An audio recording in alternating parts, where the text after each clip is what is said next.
1 Timothy chapter 5. Don't be harsh or impatient with an older man. Talk to him as you would your own father, and to the younger men as your brothers. Reverently honor an older woman as you would your mother, and the younger woman as sister.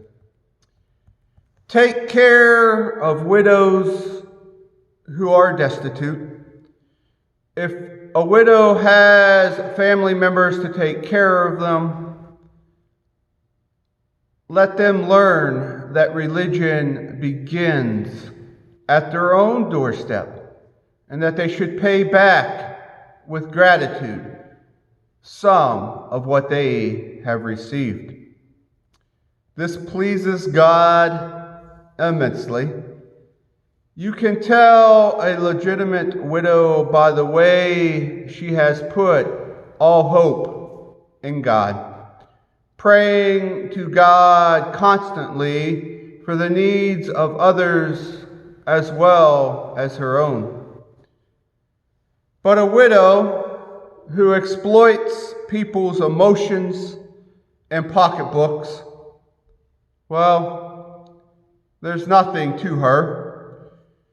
Tell these things to the people so that they will do the right thing in their extended family. Anyone who neglects to care for their family members in need repudiates the faith. That's worse than refusing to believe in the first place. Sign some widows up for the special ministry of offering assistance. They will, in return, receive support from the church. They must be over 60, married only once, and have a reputation for helping out with children, strangers, tired Christians, the hurt and the troubled. Don't put young widows on the list. No sooner will they get on than they'll want to get off, obsessed with wanting to get a husband rather than serving Christ in this way. By breaking their word, they're liable to go from bad to worse, fretting away their days on empty talk, gossip, and trivialization. No, I'd rather the young widows go ahead and get married in the first place, have children, manage their homes, and not give critics any foothold for finding fault. Some of them have already left and gone after Satan.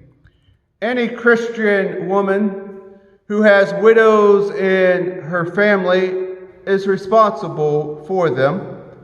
They shouldn't be dumped on the church. The church has its hands full already with widows who need help. Give a bonus to leaders who do a good job, especially the ones who work hard at preaching and teaching.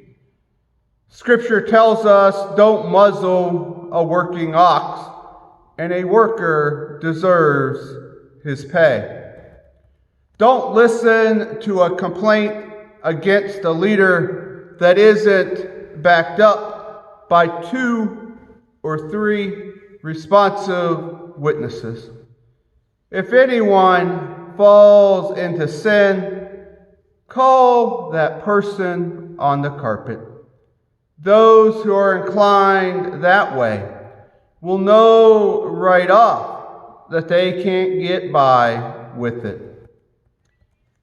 God and Jesus and angels all back me up in these instructions. Carry them out without favoritism, without taking sides.